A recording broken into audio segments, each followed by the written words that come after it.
Good evening and welcome, Warriors, to another edition of the R&R Sports Report. That's Robert Hagan. I'm Randy Isbell, and wait, we got to do it. We got to do it correctly this week. Okay, we got to do it right. Hey yo. Hey yo. Hey yo. Scott Hall passing away yesterday. We will be talking about him later on in the show, but I got to give him a tribute now. We'll have a tribute at the end of the show as well. We'll just talk about it for 1 second real quick because it's on the top of my mind. But Scott Hall obviously was never one of my top favorite wrestlers, but he was always there. Obviously with WWF at the time with the Razor Ramon character and you know the whole character that he pulled off there, and then changing the business with the whole start of the Outsiders and the NWO and creating all of that. Obviously Scott Hall then having a lot of personal issues, which a lot of wrestlers end up having, battled through all of it with the help of DDP and DDP Yoga and working himself back to live probably 20 years more than anyone ever expected him to. Unfortunately passed away yesterday after, from what I believe is complications from hip surgery, from the last thing that I had saw before all of that. So very, very sad news in the wrestling world. But yeah, I mean, that's why kind of the reason why I watched back in the early 90s and was him and what he started. But I think for me, it's more when he went to WCW and the change that happened with NWO and all that. I think that's the bigger one for me. So for sure, we'll talk about that. Yeah, we'll talk about that later on in the show. We got a jam-packed show. 0 guests this week because we don't have time. Fit them? Where are you going to fit them in? 0 time at all. So you have NFL free agency that kicked off yesterday. Yesterday was the day that you could legally talk to players, but no joke. The tweet was, hey, you can now talk to people. 30 minutes later, so-and-so is planning to sign with this team. They talked before. So you have that. We're going to be talking about our NAIA brackets because everyone's talking about their brackets getting ready to be busted. We've already busted ours, at least 3 of the 4. There's 1 bracket out of the women's and men's brackets, out of the 2 of us, that is doing phenomenally well. We will talk about that later on. Obviously, we will give you our picks for both the men and the women's NCAA tournament bracket.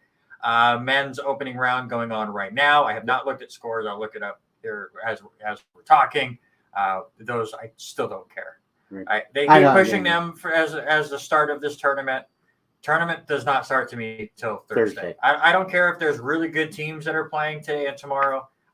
I don't get into it till Thursday morning and then get out of the way because that's all I'm doing. Oh, yeah, 100%. I don't know if we're going to get to watch it, you know. Ronnie, I don't, where do you get this information, Ronnie?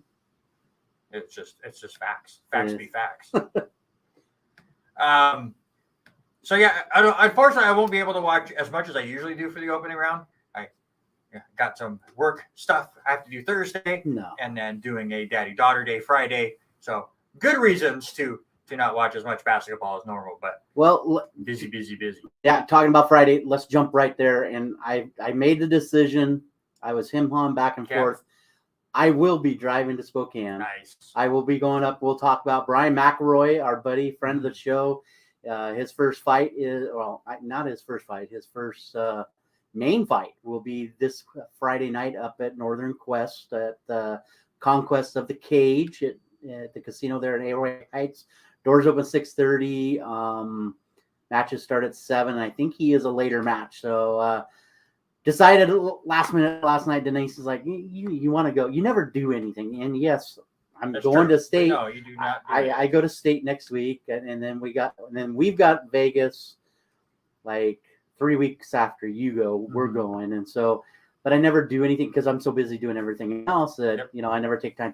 So this is going to be a fun trip. I'm excited to go watch Brian. There's a bunch of people going up from the Valley, so excited to see that. So yeah, absolutely. Lots going on. I got baseball Thursday and Saturday, doubleheader Saturday. We'll talk about that opening day for high school baseball. Yeah. For most teams have already happened. We were there for both the Lewis and the Clarkson's opening day. Can I just close my eyes now about that? That was ugly. We'll get to it. I got a little worried. I also got put into the situation of having to write the story for the Tribune. I saw that today when I read. I was asked that morning because the guy that was supposed to do it had something else come up. And they're like, well, Randy will be there, so we might as well let him do double duty. I was a little worried because my second paragraph was that it was an ugly game. And I'm like, somebody's going to get really mad about that. Right. It didn't seem to. Oh, yeah. Everyone knew. Anyone that was there knew. Yeah, that was an ugly game. That was not baseball. I mean, first game of the year, getting the jitters out, being at Harris Field. I think that was the bigger jitters. Mm-hmm. I think especially when you quoted Bryce. Yeah. I mean, I think that summed it up. You know, these kids aren't used to an immaculate field and pristine. Mm-hmm. It was getting on the infielders extremely fast. So we'll talk about some high school baseball as well. But we are going to start with the news that we've been waiting for. And we finally got it, a day or two after our show last week? Exactly. So now we get to talk about it several days after it's no longer news. But welcome to the R&R Sports Report. The lockout. It's over. Major League Baseball is back. 99 days for the lockout. They hit their deadline and extended the deadline, and then missed that deadline and canceled a week of games, and then set another deadline and missed it and canceled another week of games, and then the next day went, okay, we're back. All those games we canceled, we'll figure it out. Yeah.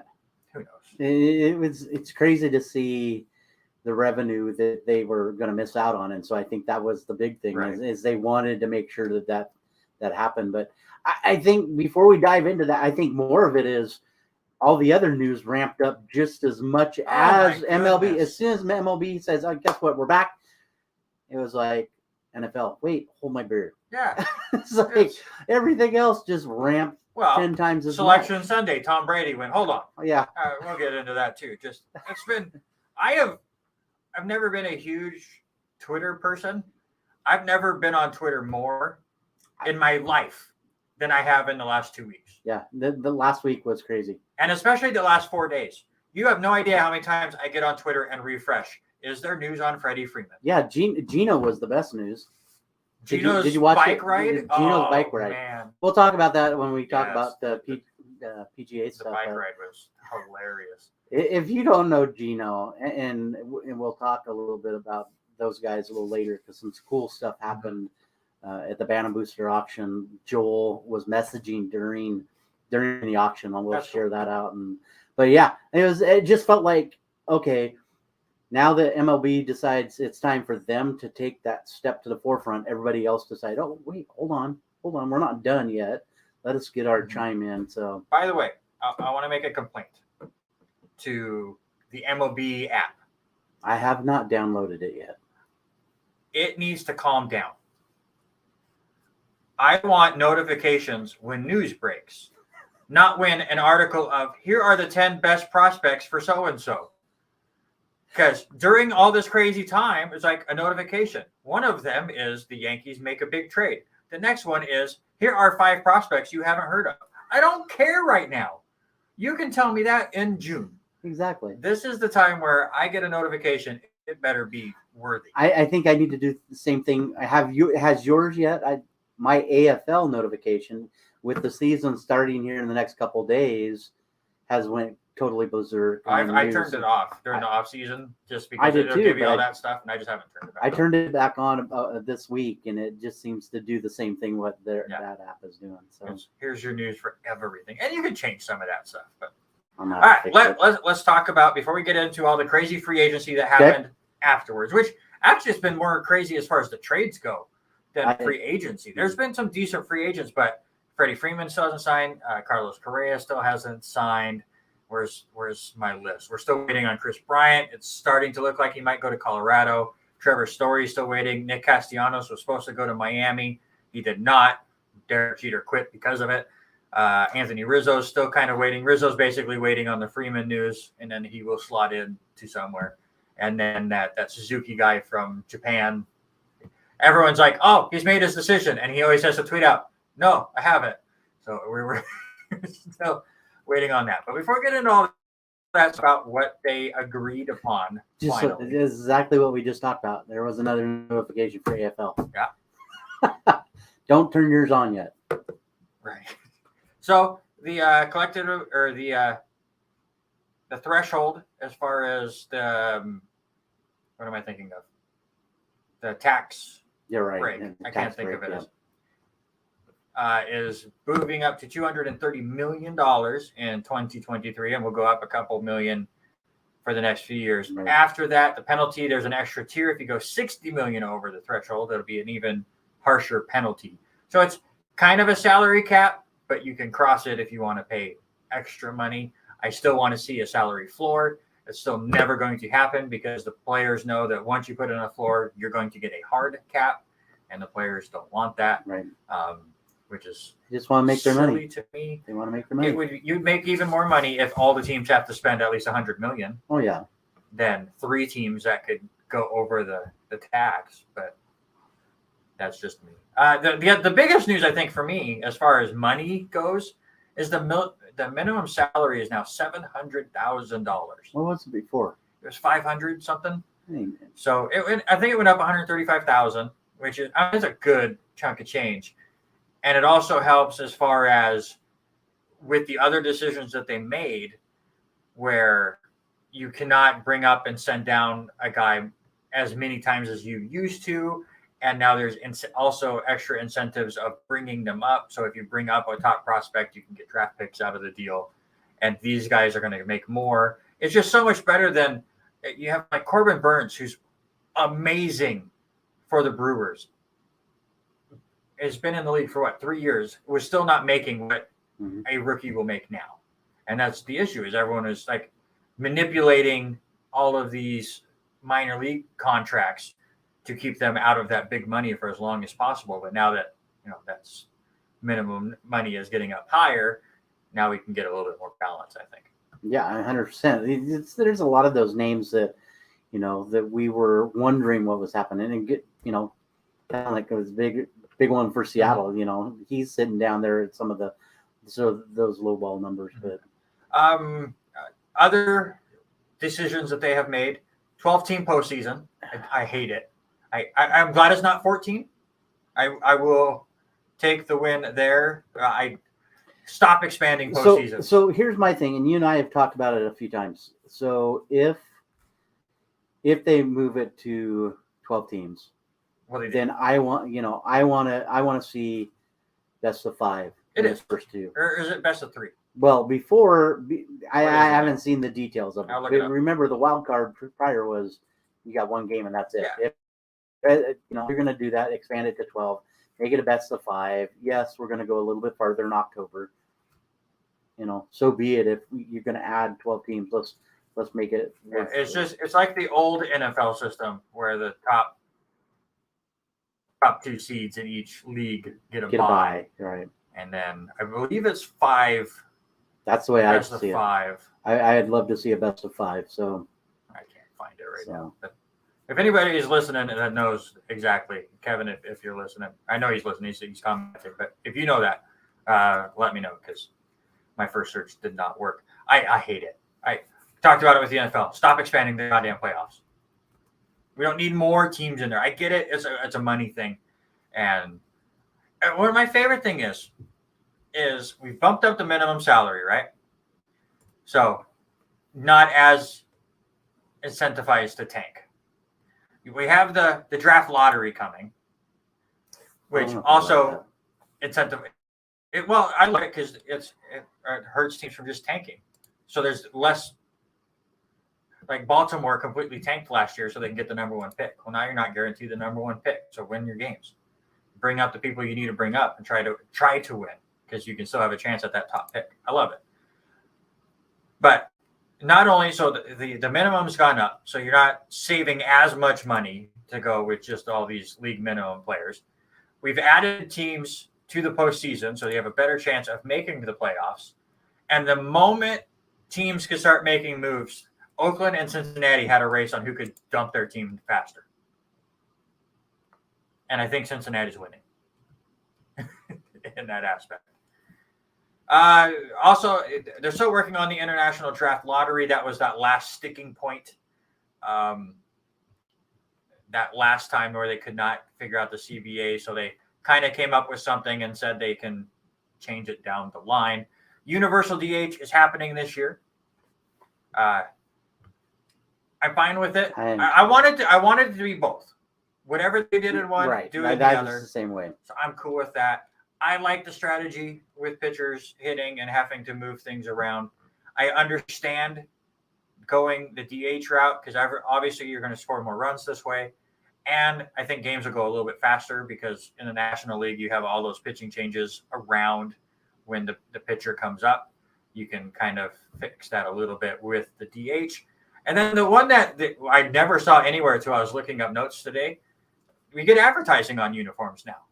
Right. And honestly, I'm very cool with that. I'm okay with that too.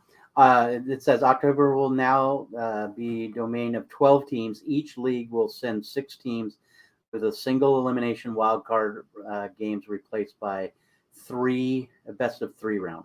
Best of 3. So that's a start. Yeah, it's a good start. Yeah. Whether or not we agree with it or not, but yeah, I'm okay with it. I mean, look at everybody else that's making money on advertisement. It's just one more way for MLB to get their product in. I guarantee you will see probably the logos of the shirt makers probably a little bit larger. You'll see that. You know, batting gloves, you'll probably have bigger things on batting gloves and all that. But it's just another way for these guys to, make more money. First way for the teams to comp for some of this money that they're going to have to spend a little extra. Have absolutely no problem with it. If you're worried about an Exxon logo being on a helmet, who cares? It's now it's not going to all of a sudden go, okay, there's an Exxon logo on the helmet, so the tickets are going to be cheaper, right? No, of course not. The owners are not going to make it easier for you to come in and come to the ball game. They still want their money. This is just for them to get more money. So that's what's happening this year. Next year, they are changing the way they do the schedule and making it more even. With the universal DH, now there's less reason to have less games between the AL and NL and just make it one big league. I kind of like it. So you get 56 games within your division. You get 60 against the rest of your league, whether it's American League or National League. So 116 of your 162 games will be in your league. You get 4 games against your quote-unquote rival that are guaranteed. So like Seattle and San Diego. Which that one makes no sense. But I never Mets, Yankees, of course, and you can't take the Atlanta subway. Toronto. I think so. You can't take the Subway Series away. I mean, there are matchups like that. San Francisco, Oakland. Oh, yeah. That lands perfectly. Dodgers, Angels. There's matchups that fit perfectly, and then there's others where they're like, well, we got to have them have a rival somewhere. So you're guaranteed at least that series, and then 42 other games against the other teams in the other league, the interleague games. So I think it works. So Seattle going to Colorado or Seattle. You'll play everybody. Right. You're going to play everybody. I like that because then that goes back to you and I. We've talked about this many times. Our friend Chris has done it. That gives us more incentive to go back and go watch a game someplace. And I do think the way the math works out, it's a 4-game set against your rival. All the other teams in the other league, it's a 3-game set. I think is how it works out. I like that. I mean, I do. One thing I'm kind of sad about, but I totally understand with the way things fall out. There's no more game 163. If you are tied at the end of the year, it comes down to tiebreakers. I get that with the extra round. And so you cannot have game 163, a day off, a best of 3 series, and all of a sudden these 2 teams that had a bye are now off for a week. That was always the issue with byes in baseball and having a longer series is now this other team has been waiting for so long and they can't get going. So I totally understand it. Another one that's really interesting to me is the trade deadline can move. So I get this too, because like this year, July 31st lands on a Sunday. That's not a fun day to have all the crazy trade deadline stuff happen. So it can move between July 28th and August 3rd to whatever day that the commissioner thinks is a great day to get all the news going. That's going to suck for me because here's the reason why. And we all put dates together. I always remember it's always 4 days after Mom's birthday. My mom's birthday is on the 27th. It's easy to remember. Well, now it could be the day after. Yeah, it's gonna mess with my calendar. I mean, 27th August 3rd. I mean, Yeah, they've got to be flexible because of the number of games. So I mean, I like that, but it's going to be weird not falling on that same date all the time. Yeah, again, it's just usually I would expect it, especially this year, to be on August 3rd. Mm-hmm. Just push it as far back as possible, but we will see. They also have announced more games will be in other countries. Expand the game. Totally cool with that. NFL lottery, or the draft lottery for the first 6 picks. I think the NBA does the first 3 picks, so a little bit bigger here for the Major League Baseball. It does sound like they are set on doing a pitch clock next year. They have not come out with what time will be on the clock, but watching the Lewis and Clarkson game, the last Lewison pitcher, and how fast he was going, that's what I want. Let's go. Get the ball back, and you've got. I think poor benching is like telling his players, get out of the box, take a breath, because I think he was set before the ball was thrown back to him. Yeah, and it was awesome. It was like 5 seconds, man. He was awesome. After how crazy that game was, having him work really quickly was great. They still haven't figured out exactly the stretch of it, but they're going to ban shifts in some way. My belief would be 2 infielders have to be on each side of second base, and no infielder can set up on the outfield grass. That would be okay. I like that if you have 2 on each side, but it's never. We talked about it. I don't remember who it was. If it was week before last with one of the players from LCSC. Oh yeah, it was the guy that was running the clock, and we were talking about it.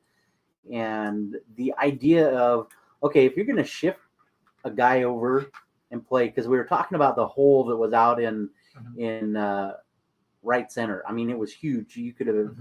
I made the comment. And I said the guy needed to just stay back on the ball for a second and just poke it to right field.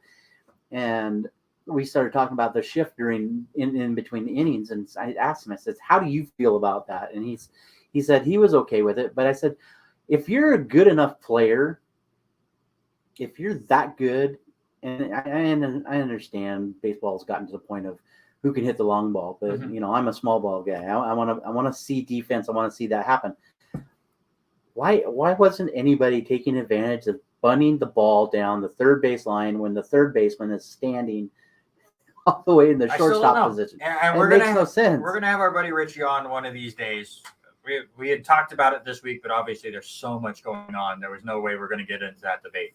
He is a big proponent of getting rid of the shift. I love the shift. I think it's an extra bit of strategy that the defense can pull. The offense just needs to adjust from it. To me, it's like saying you can't do a certain kind of defense in the NBA. Like 2-3 zones, you can't do it. You have to play man-to-man or it's illegal. Or in the NFL, you have to have no more than 3 cornerbacks. You can't go into a different kind of a defense where you're playing with the extra secondary pieces, or you have to have 5 people with a hand on the ground to start the play, or just it's so silly to me for the same reason. Yes. Now, is it way easier said than done about poking the ball different ways? And like, do people just refuse to bunt? Because people can't bunt anymore. It's just not in a lot of people's arsenal. That's the problem. It's not practice anymore. They think once they get out of the college game, it just disappears, and that's it disappears a lot in the college game too. We saw the shift against the LC in their last home. Right. So I don't know. I think it's a great strategy by the defense, and it still opens up ways for the offense. Now, from what I was listening to somebody on MLB Network when I was watching all the free agency stuff, and they were talking about this, and I can't remember who it was, but I do understand their idea. So they did 2 tests in the minor leagues to see about banning shifts, and it didn't matter as far as moving people in the infield, but keeping the infielders out of the outfield made a big difference. Right. So if you just want to say infielders have to stay on the dirt, I'm cool with it. But if you want to put all 4 of them on one side, let them. But I'm totally fine with allowing the line drives to be in play again. Because that's what the shifts really affect. Is not, the hard hit balls in the gap. Those are still going to be doubles. But that line drive just over the second baseman's head is all of a sudden at the second baseman's feet. So if they want to do that, I'm totally fine with it. And then the last one that they're going to do is larger bases. I've seen a lot of people throw fits about it. It does not bother me at all. It's a safety thing. Don't step on the first baseman's foot. Maybe be able to slide a bit more. Maybe they'll encourage more stolen bases. What about them doing the whole thing what Little League does? Bases that the side base? Well, no, not just the side base, but even out at second and third that pop off. I don't care about the popping off thing. It's not that. It's not. They're not making bigger bases. So if you're wanting to talk safety, that's what I'm saying. If you want to safety, no, they're doing this because you had the first. I'm blanking on who now, but there was a star first baseman that got stepped on and got injured because there's only so much room that you can go. So that's where they're trying to get the bigger bases. I want that extra, like you said, the Little League, the orange bag on first, and make the runner. If you're going to run through the bag, you have to hit the orange bag. It's keep yourself on the right side of the line, since you get called out every single time you have that strike three or whatever, and the ball goes behind the catcher and you run the first, and they just throw it at the runner, and they call him out every single time, even though you have to go inside the baseline to get to the bag. So let's get that extra bag out there, and if you're going to run through, you have to hit that bag. Yeah, I like that. Even if the ball gets away, as a fielder, you still have to play to I would still say, hey, you got to play to the inside of that bag, to the infield side. You can't touch on the orange bag on the outside, and you can't throw that direction. But I mean, safety of the one guy I keep thinking about and seeing it as an Atlanta Brave that was one that used to run out, and he'd tumble over himself going through the bag trying to make plays. So I'm okay with that. All right, let's go through some free agents that have signed. Then we'll get to the trades, which again were the bigger news for Major League Baseball since the lockout ended. Nelson Cruz goes to the Nationals. Alex Colomé goes to the Rockies. Kikuchi is now a Blue Jay. Clayton Kershaw signed a one-year deal back with the Dodgers. Giants get Carlos Rodon, which is a big one. And the Cubs sign Andrelton Simmons. Any of those really stand out to you? I think the Giants hitting Carlos. I really think that's a big one. I think for them. I'm not shocked about Nelson Cruz, but what does it matter anymore now that we have a universal DH? That's the only place he'll end up playing. So I mean, he's just their DH. That's all he's going to do. He's the DH now, and then when the Nationals are out of it, he's a trade piece. Yeah. Period. Real quick, we play the one-word game or the word association game, right? With our guest. I'm going to play it with you with these free agents. So tell me where they're going. Okay. Freddie Freeman. Oh my Lord. I'm still shocked that he didn't stay in Atlanta. Atlanta did him. That's exactly right. I'm surprised. I don't see him in a huge market though. He's going to the Dodgers. He's going to the Dodgers. You think so? Period. I wanted him to go to the Yankees really bad. It's right now. It seems like it's the Dodgers and the AL East minus Baltimore that are in on it. The Padres are sniffing the tires now too, but it seems like that's the way. Carlos Correa. I think he stays. He goes to Houston. Yeah, I think he goes 1 year. It'll be one thing I heard. One thing I heard was he switched agencies. Right. But if he signs a deal this year, that the old agency still gets half of what the agent cut is. So the idea is to sign a big 1 year deal now with the Astros, and then get your big deal with your new agency. Do it one day. Chris Bryant. There, we gotta go fast. I think he'd be a good. Honestly, I think he'd be a good fit in Seattle. As much as I'm going to be, homerism, but I think he'd be a great fit. You just got your third baseman. I know, but everything moves around. Trevor Story. This one I have no idea anymore. No, I think he could easily be a Padre. Tatis did get hurt. Yep, and he's out again. Yeah, we have to talk about that. We didn't even have that. Nick Castellanos, I have no clue either. I had him pegged for the Marlins, but that's not happening. Minnesota. Man, they're making moves. They're making tons of moves. Anthony Rizzo. I'd love to see him stay in Chicago because I'd like to go watch him Stay play. in Chicago, he's a Yankee. Or, I mean, go to Chicago, go back to Chicago. No, he's going to be a Yankee after they don't get Freeman. And I'm fine with it. Big trades that happened. I just go through these again real quick and give me the one or two that you thought were the biggest. Reds trade Jesse Winker and Eugenio Suarez to the Mariners. Mr. What Suarez bat? 160 last year, but he had like 30 home runs still. A's trade Matt Olson to the Braves, who then signs an 8-year deal with Atlanta. A's also trade Chris Bassett to the Mets. Twins trade Mitch Garver to the Rangers for Isaiah Kiner-Falefa. And then the Twins trade Josh Donaldson and IKF to the Yankees for Gary Sanchez and Gio Urshela. That was 2 or 3 days ago. I still have zero clue how I feel about that trade. None. I have no clue about that how I feel about it at all. And the Reds trade for Sonny Gray. Reds trade Sonny Gray to the Twins. We're making crazy moves. Biggest moves out of that. As much as you hate it, I think it's the Josh Donaldson deal. I want to say, but we just said a minute ago, Atlanta, I think, really screwed over Freddie. But signing Matt Olson. But I think it's got to be the Josh Donaldson deal. I really do. So interesting. I love all the people. Josh Donaldson and Garrett Cole don't get along. They had that one argument about the sticky tape or the sticky stuff. Yeah. And they've already talked about it. I'm not worried about it. Even if they don't like each other, I don't care. Harold Reynolds had a story. Again, I've watched so much MLB Network this week waiting for the Freddie Freeman stuff. But he had a great story. I think it was Harold Reynolds that told this story. If it wasn't, I apologize to whoever it was that told it. But he said that when Roger Clemens got signed to the Yankees, they hated each other because obviously Clemens, known as a Red Sox, and then went to Toronto first. Yankees hated him because Clemens would hit him all the time. So apparently during their first practice after Clemens got there, when they were doing batting practice, every single player came up in catcher's gear. I can see that'd be funny. Where's the video on that? You can have these rivalries. You cannot like each other. In baseball, it doesn't matter. The only time it matters is pitcher catcher. Right. Everything else, whatever. Maybe second base, shortstop. You kind of have to like each other a little bit. But a third baseman and a starting pitcher, who cares? You're not going to see each other very much. I don't care if they're bitter rivals.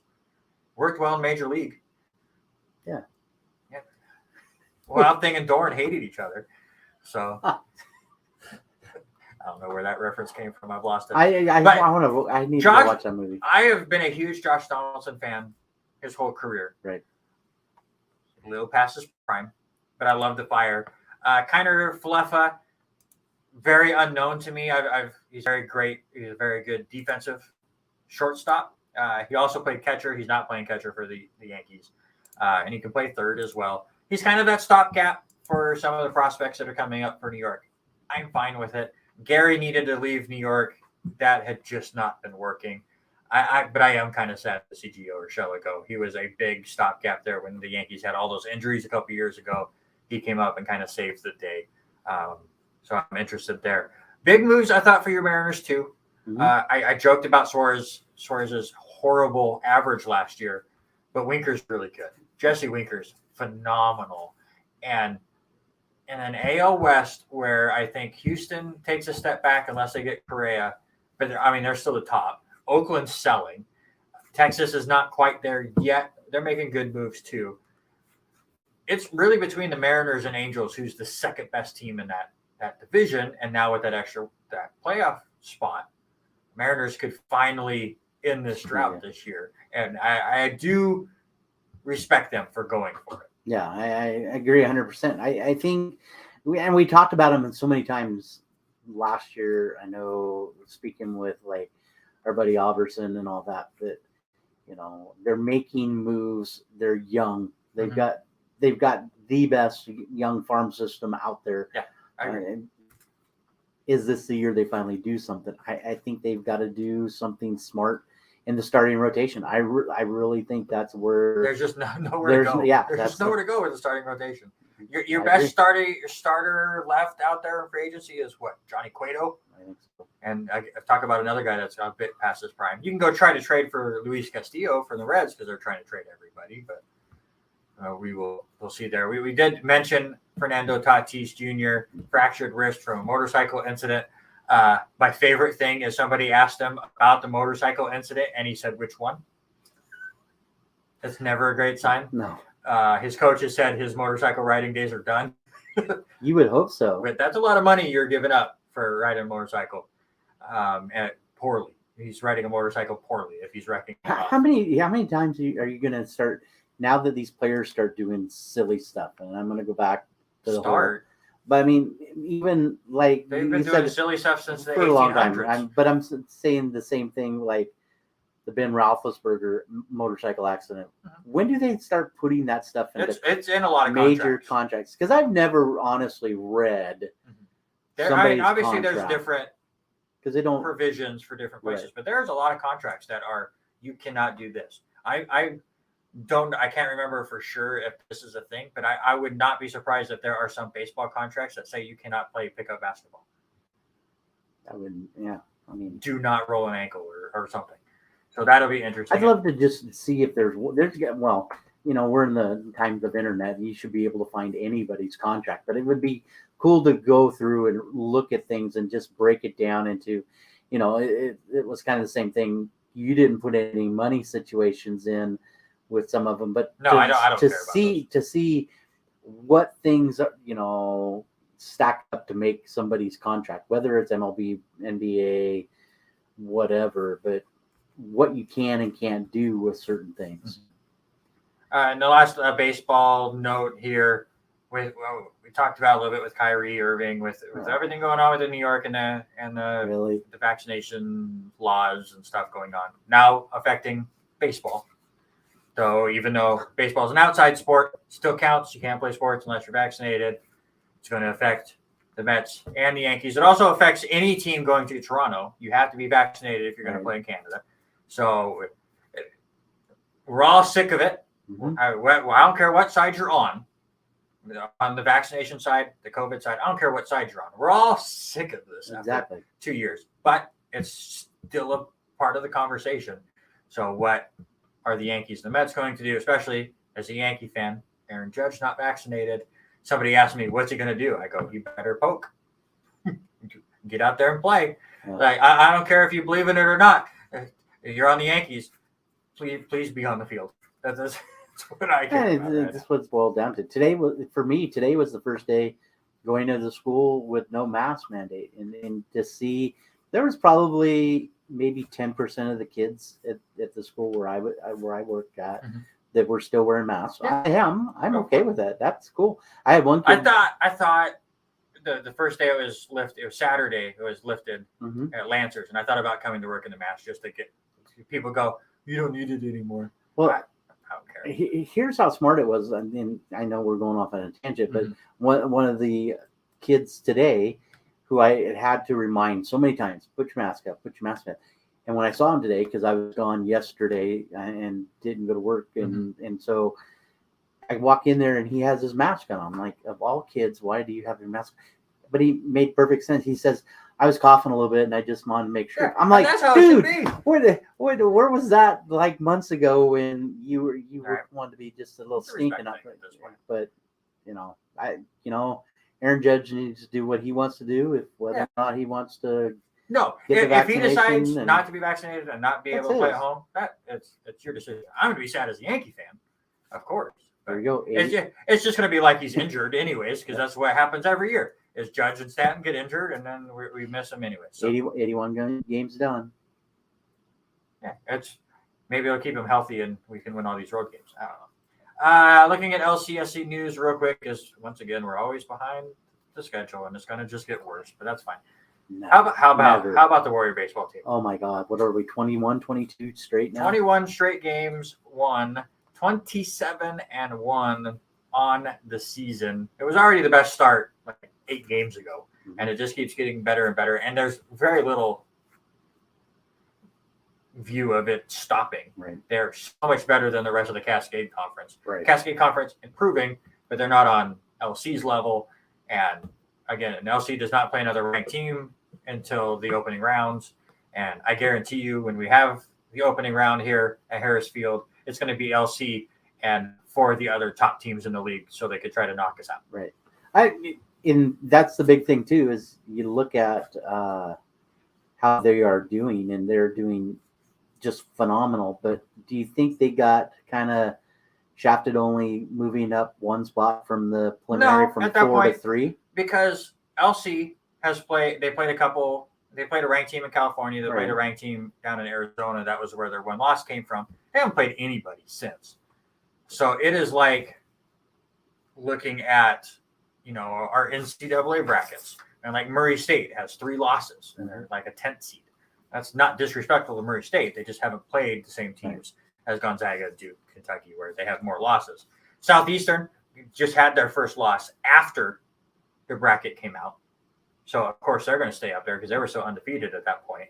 And the team that passed them only had 1 loss, and we're playing many more ranked teams. So it's not disrespectful to the Warriors at all. And honestly, it doesn't matter. Right? Rankings in baseball mean next to nothing.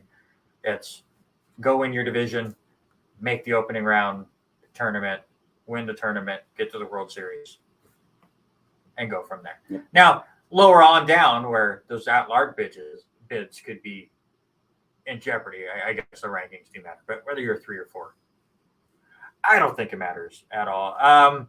They did sweep College of Idaho this weekend. It was their first road trip since February 3rd. They have a doubleheader against Central Washington on Thursday. They did sweep Central Washington in a 4-game set at home in February. And then shout out to Greg Blackman and Justin Mazzone for both winning the pitcher and batter of the week. Blackman went 5 1/3 in relief innings, struck out 5, did not give up a single run. And Mazzone just ridiculous, 10 of 17 with 2 4-hit games. That's just nuts. And we got to watch him in the last homestand, and he just was I think he was 500 that homestand. He's starting to get into a groove for sure. LCSC men's tennis have now won 5 straight themselves. In those 5 wins, they have won 34 of the 35 matches.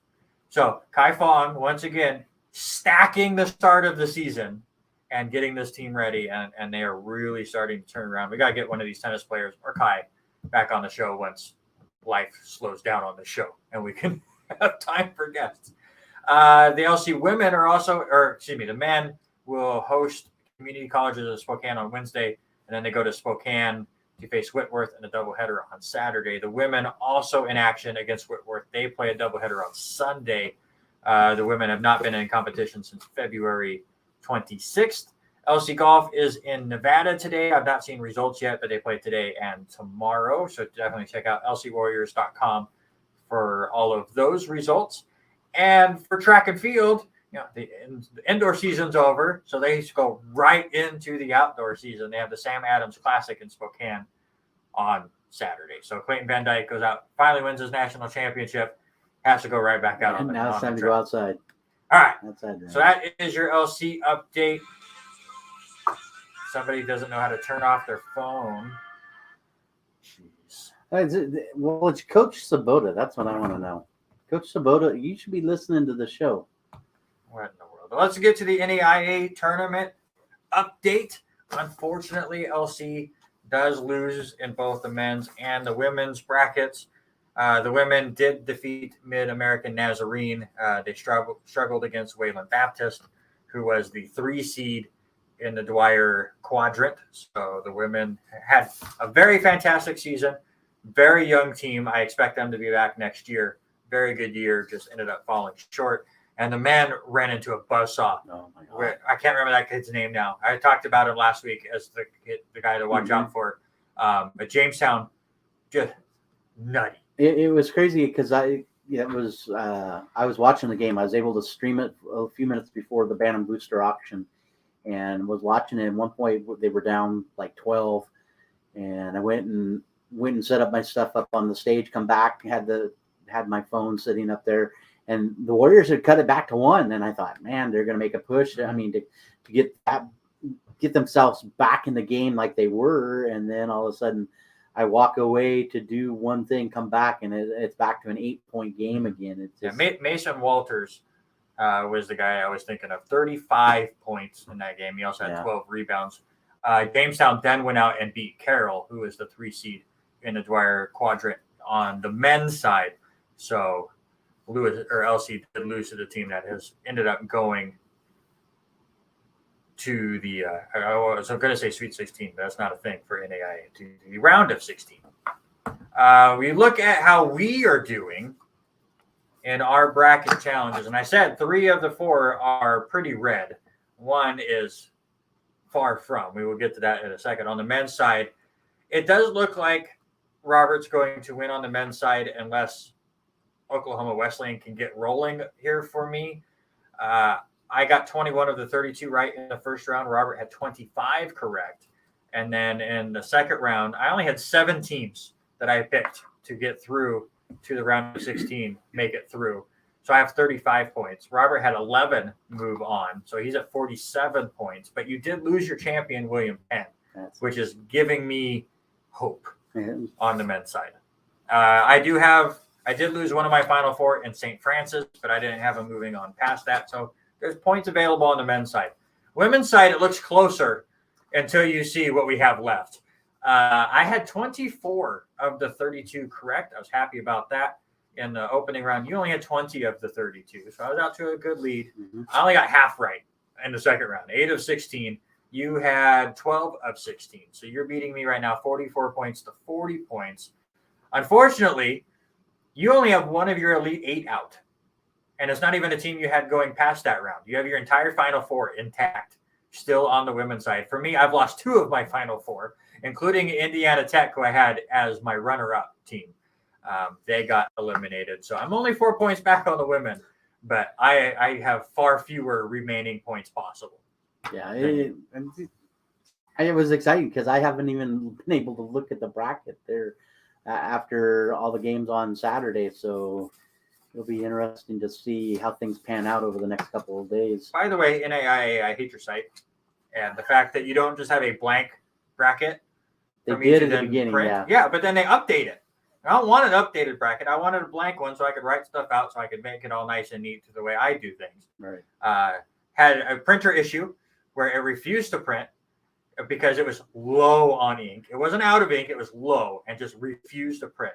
So by the time I was able to go to the store, when I went and did that later, came home, was going to print it later that night, half the matchups were filled in. It's like, this is so mad. I have these dinky looking things. I was going to say, I think it had an option of downloading it at first. Maybe that's what I showed you. Yeah. But I didn't think it was going to have to update. But I couldn't find it anywhere else.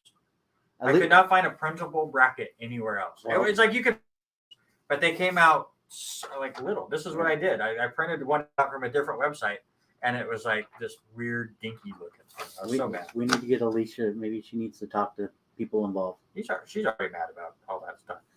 We don't need to fire her up anymore. All right, let's get to the men's bracket on the NCAA side. All right. I snuck a peek at yours because you had it opened at one point, so I already kind of know where you're going, but you have not seen mine at all. So it's fantastic. And the sites we each got our brackets from, mine doesn't have any listed of which division which. So mine is just blank. It just has no.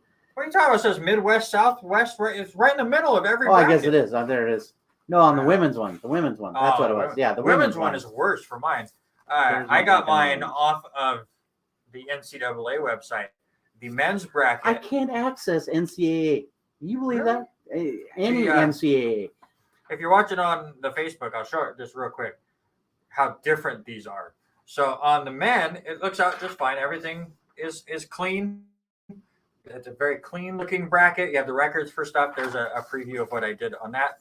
For the women, though, they shrunk everything on it for these matchups. So not only do you get the team names and the record, in between them is the date, the time, and what channel it's going to be on, which is great information if it didn't make the font size 3. So, just old man complaints. I think one of the sites I think even puts out what the TV listings are for all of that stuff. That's what I have on the on no, just a regular blank paper that it just says, okay, here are all those matchups. These are the stations already. So all right, so let's get to the men's bracket. All right, since we're 10 minutes behind schedule, let's go to the Midwest. Do you expect anything less? No, absolutely not. Let's go to the Midwest, All which the bracket I think I had the most fun with upset wise. I just want right now, because we're not going to go through everything.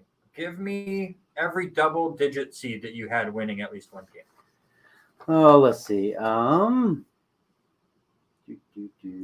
have San Diego State. Yeah, I have them as well. Or no, I do. That's not a double-digit seed. It's 13. South Dakota State? Or South Dakota State. San Diego State's an 8 South seed. Dakota, South Dakota State. Okay, South Dakota State. I have them as well. And that's the only one out of that side.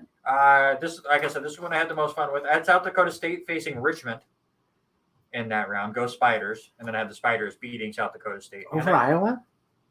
Yeah. Wow. Big Ten always sucks in this tournament. So I always have to go with an upset here and there. And there's always that 5-12 matchup's always scary. And then I have Miami beating USC because I try to flip the 7-10s in my bracket. So those are my three. Give me your 4 Sweet 16 teams here. My 4. So the 4 teams that win 2 games. It's Kansas, Iowa, Wisconsin, and Auburn. So we're close. It's Kansas, Richmond, Wisconsin, and Auburn for me. Who is your winner of this region? Kansas. I went number 1. That's okay. You should see my women's bracket. For as much as I think, I already know my bracket's going to be completely blown up because I'm expecting a lot of upsets. I have very little upsets on these brackets. I have Auburn beating Kansas. So Auburn is my champion. Let's go to the South region, which is the top right quadrant in most of the brackets. Again, double-digit seeds that we have winning at least one round for me. I have Chattanooga defeating Illinois. Again, screw the Big Ten. I have Michigan beating Colorado State and then beating Tennessee. And I have Loyola Chicago beating Ohio State. The only one I have out of that one is Loyola Chicago. Okay. You got to go with them. So. Yeah, they have a history in the tournament. My 4 Sweet 16 teams are Arizona and Houston, and Michigan and Villanova.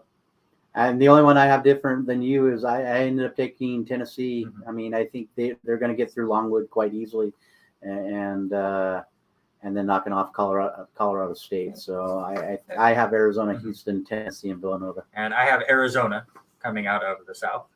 I do too. Okay. Arizona, we'll talk about that here in a minute. Let's go to the East, which is the bottom left of my bracket, and Virginia Tech. That's it. The 11th seed beating Texas is the only double-digit seed I have winning. I do too. I have Virginia Tech beating. We have the exact same first round. All right. I think so. Who's your Sweet 16? I'm going to go Baylor. Yep. Purdue. Kentucky. What? I jumped over the other one. I'm taking St. Mary's. Give me St. Mary's to upset UCLA. That's where you tricked me. I'm like, what are you? Yeah, I know. I didn't want to tell you right away. I got St. Mary's upsetting UCLA.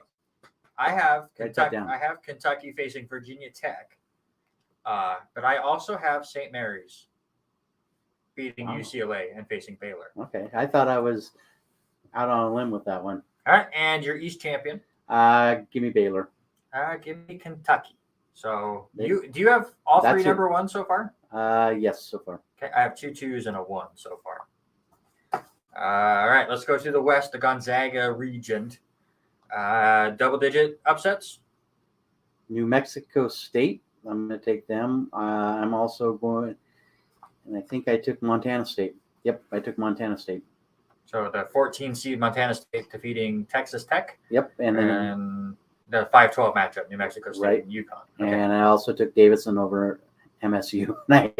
Don't tell Mary Shannon, I'm sorry if you're listening, which she does listen from time to time. Me too. I took Davidson over Michigan State. The only double-digit seed I have winning is the 10 over the 7, Davidson over Michigan State. Michigan State always seems to be that team that either goes all the way or they get knocked out in the first round. Right. So that is my only first-round upset. Who is your Sweet 16 representatives in the West? In the West, I'm going with Duke, Alabama, Arkansas, and the Zags. You always flip them all. Oh, you're going from down. Yeah, I went from bottom to top. I got you. I went the top 4 seeds: Gonzaga and Arkansas, Texas Tech and Duke. Those are my 4. I was close with Alabama. I think that'll be a good matchup. And your representative out of the West. Give me Gonzaga. Give me the storybook ending. You think so? I told Doof this after I filled it out because we were talking about it because he sent me his coin flip bracket, which I haven't done mine yet.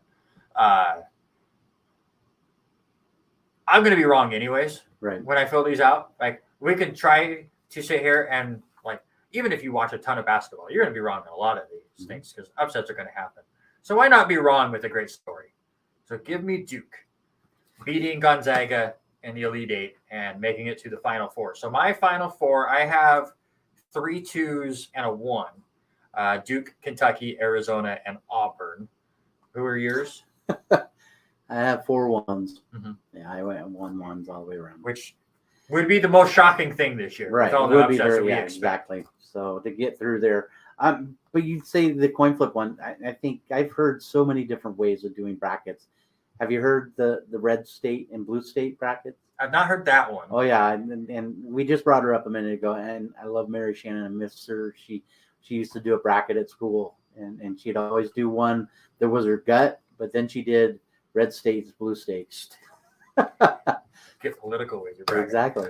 What I used to do, I haven't done all of them in a while, but I only ever do the one bracket that counts as mine, and then I just get goofy with them. So I have the coin flip bracket. I have the playing card bracket. Just whichever one gets the highest card, we'll move on. That was always fun. And then I would always load up an old NCAA basketball game and put the bracket in and have them sim it out. Right. And those are always worse than the coin flip bracket because they'd have 16s beat 1s all the time in that thing.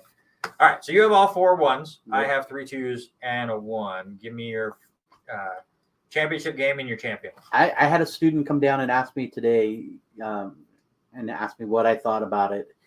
And I said Arizona. I like Arizona. I like Gonzaga getting there. Arizona, best team. I think probably in the West out of the Pac-12, and they've got a great chance. I like the look of their bracket in that South side. So I have Gonzaga beating Baylor. So give me Gonzaga and Arizona in the championship game. And who do you have winning? I'm going to take Gonzaga. There you go. They have to get off the schneid. At some point, they got to win. They're 0-2 in the championship game. For me, I almost took. I have UConn losing in the second round. I almost had UConn going to the Elite Eight because, again, I created this storybook ending. Right. And I almost wanted Duke to beat UConn because they have history in the tournament. But instead, Duke Gonzaga would be great to watch. I have Duke beating Kentucky in the Final Four. We all remember 1992. Right.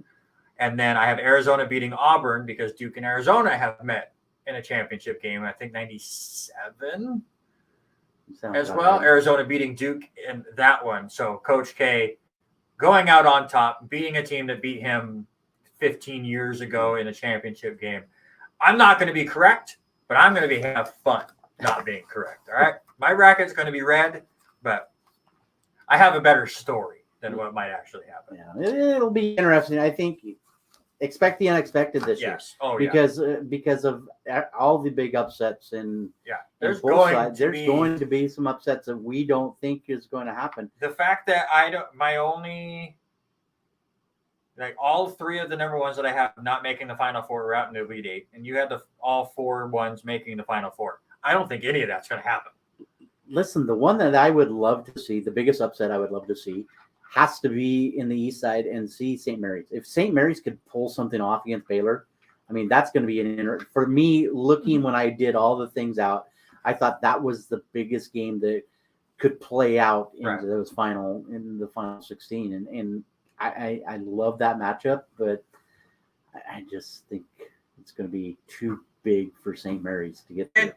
And with all the upsets that happen, it always usually ends up with 2 big schools in the championship. It's just who can survive to that point. Right. It's going to be fun. I'm very, very excited for this tournament.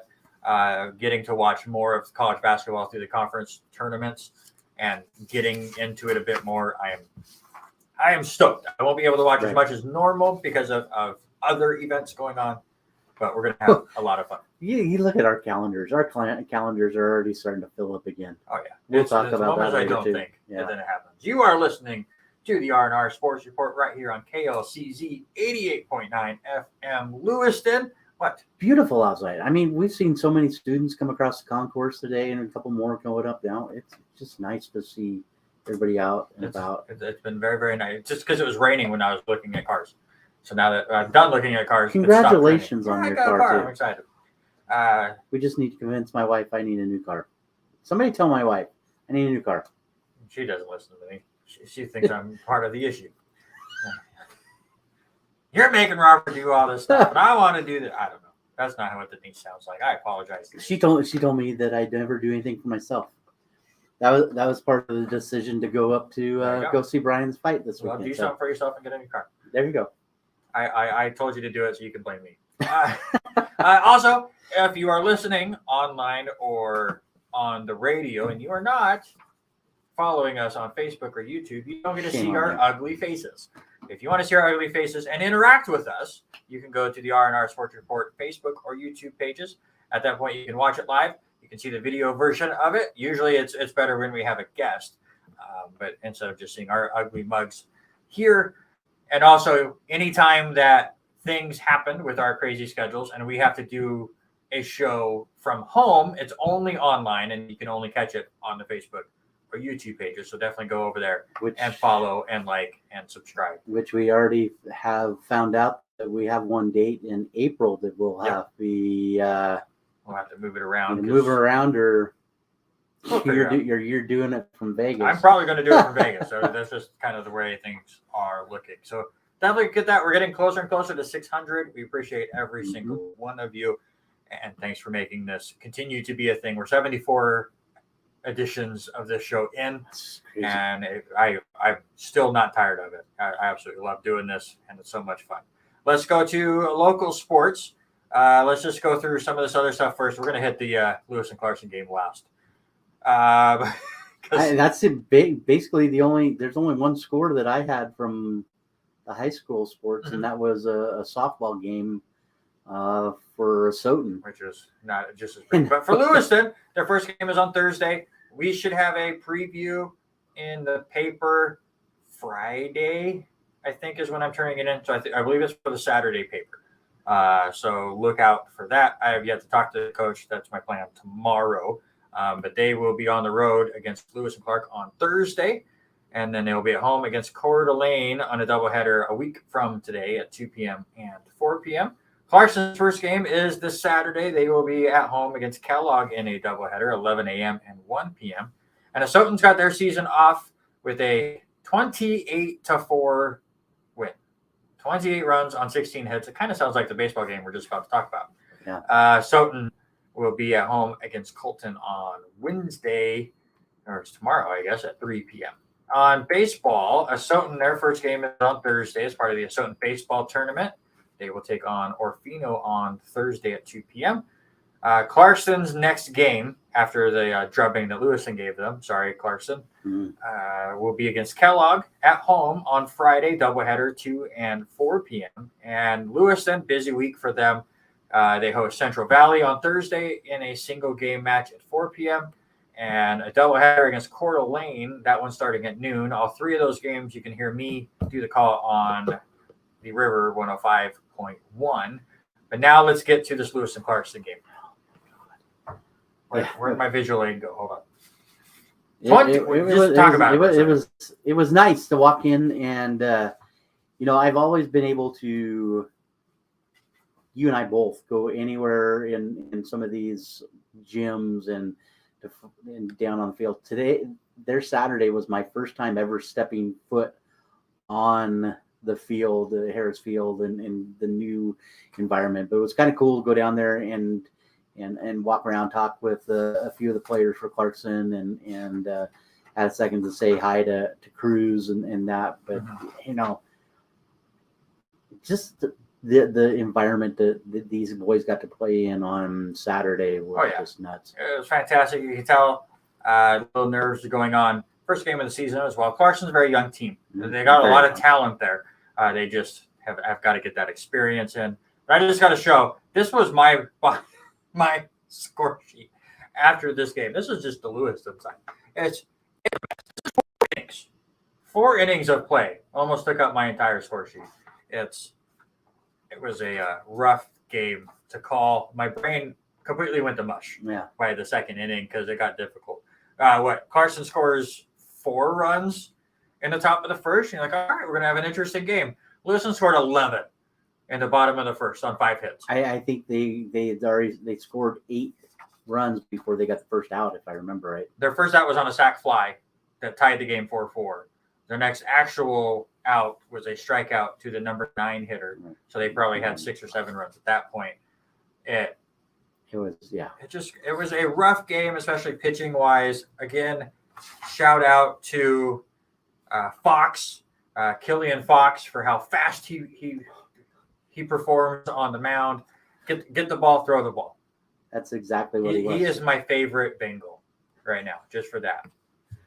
It was great. Obviously, bats were red hot for Lewiston. Fielding for both teams definitely struggled in the opening game. A lot of it, like you said, being on a faster field than they're used to, and just possible nerves as well. Cool story, though. Bruce benching, head coach for Clarkson. Bryce benching, his son, plays first base for Lewiston. Bruce still denies that they did it on purpose, but Bryce benching, it was in still the first inning. His second at bat in the first inning, he got hit. I went down and asked him. I think it was on purpose. You remember, I asked you. You told me when I went down to go and chat, make sure the lineup cards were right from Bruce. He says you need to ask him if he's going to throw it to his son. Bryce said, I don't think they meant I don't think they were going to throw at me. It's like, well, you did get hit. Because but I don't think it was on purpose. But that was a pretty cool story. Bryce, fantastic day, 2 for 2, had 5 plate appearances, reached all 5 times, scored all 5 times in just the 4 innings there. So like to see how the bats are going. Let's get the fielding going. Lewiston could have a pretty good team. Darren Trainer, former Warrior, new head coach up there, 1-0 now in his coaching career. Not the most pleased after the game, obviously, when you have as many errors as both teams did, and they walked a lot of guys.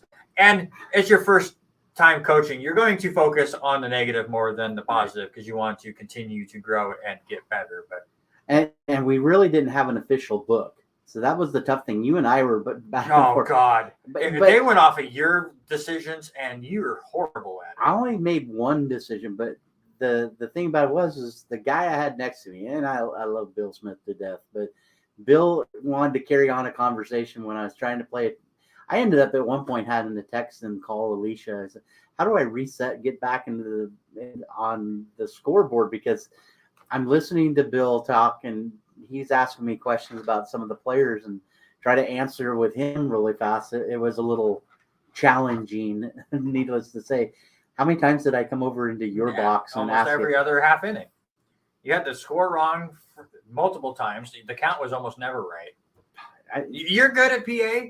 I just needed to be in a different box. That's the problem. I needed to be in the other box next to you. You're a good PA person. You're a horrible scorekeeper. I'm just going to say that. Listen, that was a hit. You had it down as an error. Which one? The one that went on the third baseman. That was an error. No. Absolute error. No. Absolute error. Also, you never counted an error when the right fielder threw it into the Lewiston dugout, which happened several times for both teams. I don't know how many times I said base hit the right field, runner advanced to second on the throw, on a bad throw. That's an error. Yeah. All right. NFL free agency. Let's get back into the craziness that's going on. There could be 17 more signings that have happened since we started the show. I have not looked at that. Would not shock me. I have not looked at Twitter. But before we get to the free agency stuff, Tom Brady retiring from retirement. He will be back. Are you shocked? Yes and no, but I feel more bad. Did that make sense? No. I feel worse for the guy that just bought that for like $500,000 the last touchdown. No, I don't feel bad for him. That was a stupid decision. I had a gut feeling he wasn't 100%. I think he just wanted to play it up and get a little bit more airtime. I really do. It could be possibly that, and obviously the timing, right as the Selection Sunday was starting, is iffy. But yeah, I think he kind of jumped the gun, calling for his retirement so soon after he got done playing that he was going to get the itch the moment, because free agency was coming the next day. So a lot of teams were talking, and I think he kind of was missing out on that feeling, the new start of the year as well. So he went, all right, I'm back. I'm not surprised at all. Deshaun Watson cleared of all criminal charges for all of the stuff that we've talked about for months. Now, all the teams right back on it, trying to get Deshaun Watson new players in the game than last year before everything started. I was dead set that he was going to be a Jet because the Jets had all of those draft pieces that they can move around. They end up with Zach Wilson. I like what they're building up now. Obviously, they are not in this sweepstakes. But where does Deshaun Watson go? Oh boy, I think he'd be a good fit down in Atlanta. I really do. I think that's the new one. That's really the new. up. Yeah, I think that is probably the place he's at. I think I see NFC Matt South Ryan in might. his Yeah, future. I think Matt Ryan, either he's done or they try to move him someplace if they can get Watson. Yeah, I'm between Atlanta and Carolina myself as the two places that I think would fit well for Deshaun Watson. Carolina, not as good of a team. Well, neither of them are really that good of a got team. to do something just to help out McCaffrey. And I They're think trying that to could move help. McCaffrey. Unless they get Watson, and I think that might be part of their thoughts behind it. Yeah, but they're trying to move him. I love all the people's like, oh, Deshaun Watson's going to go to Seattle. No. They just moved Russell Wilson to rebuild. They got rid of Wagner to rebuild. They're not going to then take that rebuilding and throw it away to then use all these draft picks to get Deshaun Watson. And the whole Wagner thing fell right after we finished the show on Tuesday. Go figure. How that always works. But yeah, I think I'm with you. NFC South is his place. So free agency, I had you fill this out, and it's a jumbled mess. I don't even know where to start. Where do you want to start? Well, I did it by sections, but I mean, I think we could just go through some of the names that pop out. If we look at, let's start AFC East. Yep. Are you shocked with JD McKissick staying with Buffalo? No, that's a good for him. Miami signs a 1-year deal with Teddy Bridgewater. Also, Chase Edmonds to a 2-year deal. Chase Edmonds, I don't understand. Miami, the run blocking in Arizona was dreadful. Miami's rush blocking is just as dreadful, but Miami does not throw it to the running back. And Chase Edmonds is fantastic as a receiving running back.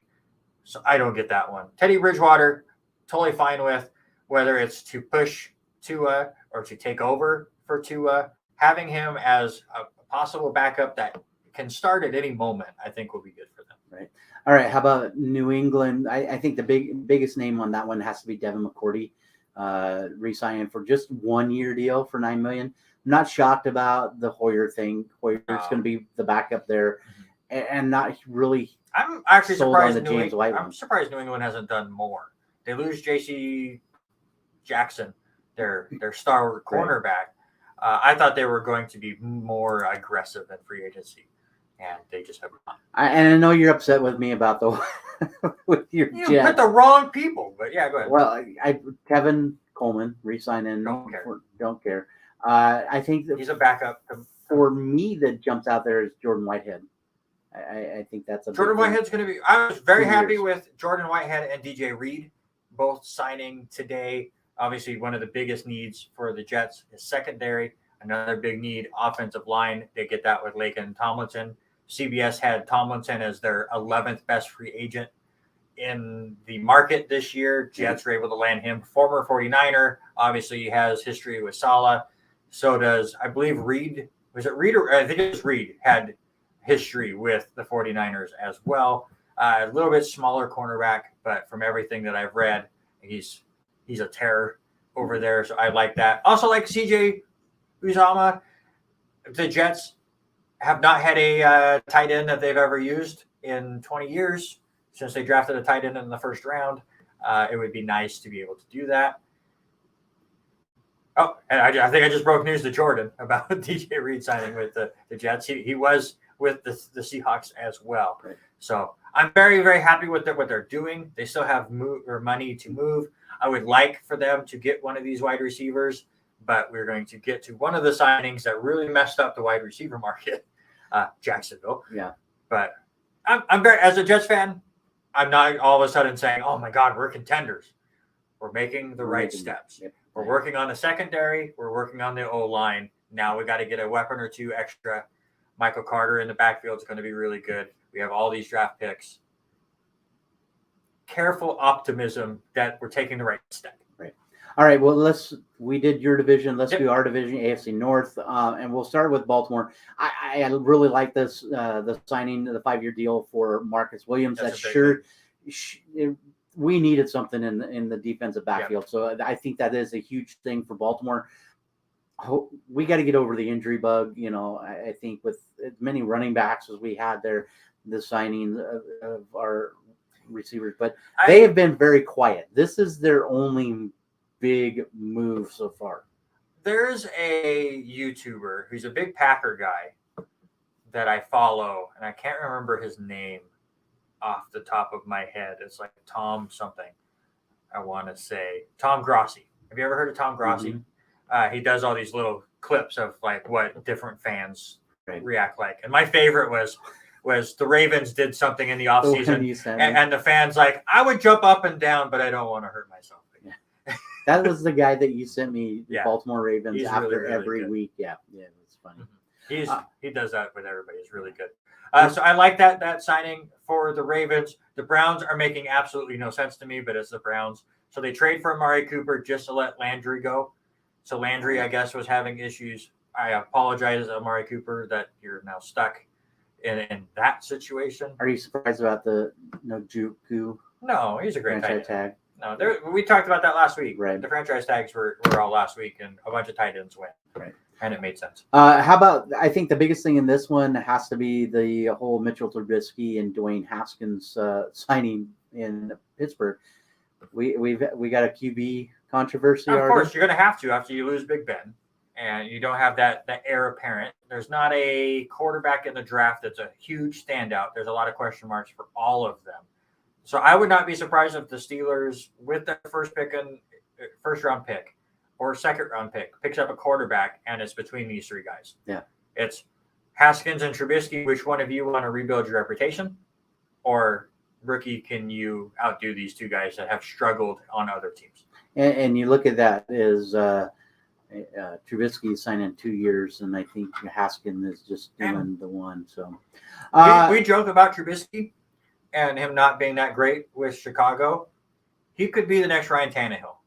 I'm obviously not top tier quarterback, but going to another place and performing well. Tannehill struggled with Miami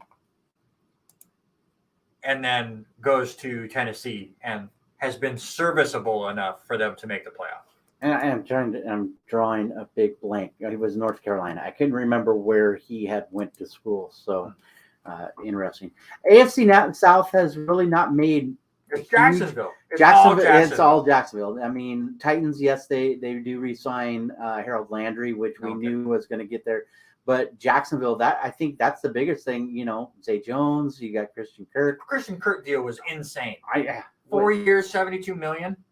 They're giving pay him. I think the big one there too is also Brandon Scherf. Yeah, the guy that we talked about last year. Yeah. From Washington, so they're making big moves, and again, getting weapons for Trevor Lawrence, getting linemen for him as well. I like what they're doing. They're just putting up ridiculous numbers, and it's going to mess up the wide receiver market because they're going, well, look what Christian Kirk just got. I'm better than Kirk. Give me more, and it's going to be difficult. All right, so one division left in the AFC. We'll go quick because we know that the big move with Denver. Russell Wilson, all that big change the last week. Kansas City, re-signing Orlando Brown or getting the franchise tag. I think the big one there has to be Frank Clark. I like them, $29 million. Justin Reed's a good signing there as well. You're going to have to bump up the defense with how tight and strong the AFC West is talent-wise. Now that Russell Wilson's there, Herbert's getting better. The fact that David Carr is your worst quarterback, or Derek Carr, sorry. David Carr was a terrible quarterback. Derek Carr is good. Not great, but good. But the fact that he's your worst quarterback in this division, this division is stacked. Khalil Mack signing with the Chargers, that just makes them a little bit better. Khalil Mack is traded to but yeah. Yeah, part of it. The one that I still scratch my head about is the Max Crosby deal. Is he really worth $95 million? We'll find out. I mean, $95 million.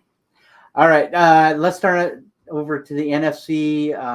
Dallas, no one cares. No one cares, even though Giants get Tyrod Taylor, no one cares. No one cares. No one cares about the NFC East. Washington picks up, the Commanders pick up. It's gonna be weird saying that. The Commanders. I'm fine with it. Pick up Carson Wentz with all that moving around. It's just been crazy. Chicago, really, I don't see much of them. Tim Boyle for Detroit, really? Tim Boyle, a quarterback resign. You got to have a backup. Green Bay, I think Green Bay is the notary one there in the NFC North. How do you feel about Devontae Adams saying, "I will not play with a franchise tag"?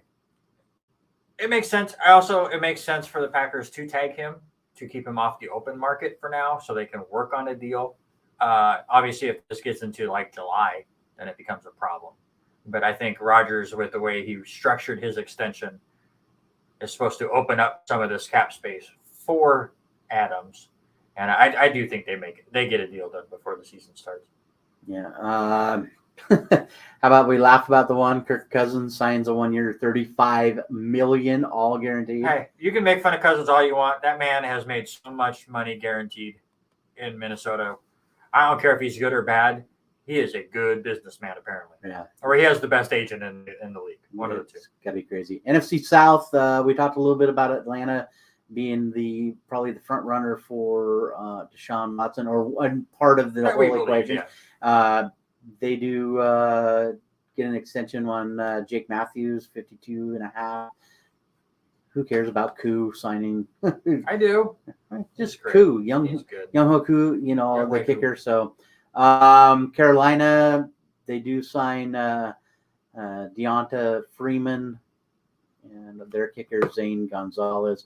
Also, Xavier Woods signs a 3-year deal. So not the Xavier Woods we know, but yeah. Right. New Orleans has not done anything. Oh yeah, and then that guy TB12. Never heard of him. Yeah, he says he's coming back. We've already talked about that. Yeah, we already did that. Also in that one, cornerback Carlton Davis. I think that is a big thing for him. The other one is Ryan Jensen. Do you think because Tom Brady says I'm coming back, he resigns? Do you find that interesting? I don't find any of it interesting. All right, NFC West. Arizona signs their backup Colt McCoy again.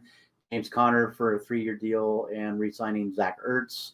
The Rams really not doing a heck of a lot. Don't need 2 years. Super Bowl champs. Yeah, they re-signed their center and Brian Seattle's Allen. Selling everything. Yeah.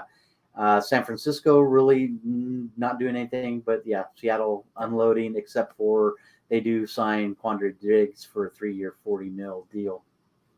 Poor Diggs. Yeah. Poor Diggs. And they let go of Mr. Wagner. Oh well. Right. We already talked about how that. That's all your crazy NFL moves. There's going to be even more by the time we come back to the show on Tuesday. There'll probably be a big one that happens the moment we go off the air. That's how it works. Let's get to the women's bracket. And Jordan, if you want to stick around, you might be our judge today for our sports-related draft after this. If you're still on and listening, we might have you pick who wins. Yep, when we get to that. Let's get to our women's bracket as I flip through everything and get to theirs. We're going to do the exact same thing for the women as we did the men. We'll do our double-digit seeds winning in the first round, give you our Sweet 16 teams, regional winner, and then we'll go from there. Same thing. We'll start in the bottom right, just to be completely opposite of where everyone else likes to go. The Bridgeport bracket, by the way, I hate that we have the names on them. Just give us the north, east, west, south. Mine doesn't have it. See, mine are all blank. Well, it's the one with North Carolina State as your number 1 seed. Right. Double-digit seeds that you have winning. Do you have any? I have one. I have two. Okay, what do you got? I've got Florida knocking off UCF, and I also have Massachusetts knocking off Notre Dame. If that happens, I'm screwed. I have Florida also beating UCF, the 10 versus the 7, and I have Princeton beating Kentucky. Wow. 11 over the 6. Hey, Princeton is 24-4. Okay. I can't say whether that's a good 24-4 or not because I can't say I've watched a Princeton game, man or woman. But I will have them beating Kentucky. And I also have Princeton in my Sweet 16. I have UConn, Princeton, Notre Dame, and NC State as my Sweet 16. Oh wow, we're way off. I've got North Carolina State, Oklahoma, Kentucky, and UConn. Well, we only had two different. You made it sound like everything was. No, I know. My winner in the Bridgeport region is UConn, the 2 seed. I have them playing against North Carolina State, but I have North Carolina State winning that one. I have North Carolina State losing to Notre Dame. I had more fun with the women's bracket. I think I did too. Let's go to the Spokane bracket. Very cool that Spokane is going to get the Sweet 16 and Elite 8 matchups up there. Any double digits for you in this region? Which one is that one? Top right. Top right. Stanford top seed. I do have FGCU. Me too. Knocking off Virginia. I also have Delaware beating Maryland. Okay, I do not, but yeah, and that's the only. I have Arkansas beating Utah, just a 10 versus a 7. So you have the 12 and 13 seeds facing off right in the second round. Who are your 4 Sweet 16 members in the Spokane region? I'm taking Stanford, FGCU, LSU, and Texas. So again, two the same, 2 different. I have Stanford against Maryland, and I have Texas against Ohio State. My champion is the top seed Stanford. Okay. I have Texas. Okay. Stanford I like that we have a lot different on the women's side. It'll be really fun. Let's go to the bottom left, the Wichita bracket. Louisville, your number 1 seed there. This is the bracket that has Gonzaga in it. By the way, we had Washington State in the bottom right bracket, Bridgeport. Do you have them winning anything? I have them win the first one against Kansas State. Me too. And then losing to NC State. Same thing here with Gonzaga. I have them beating Nebraska, but then losing to Louisville.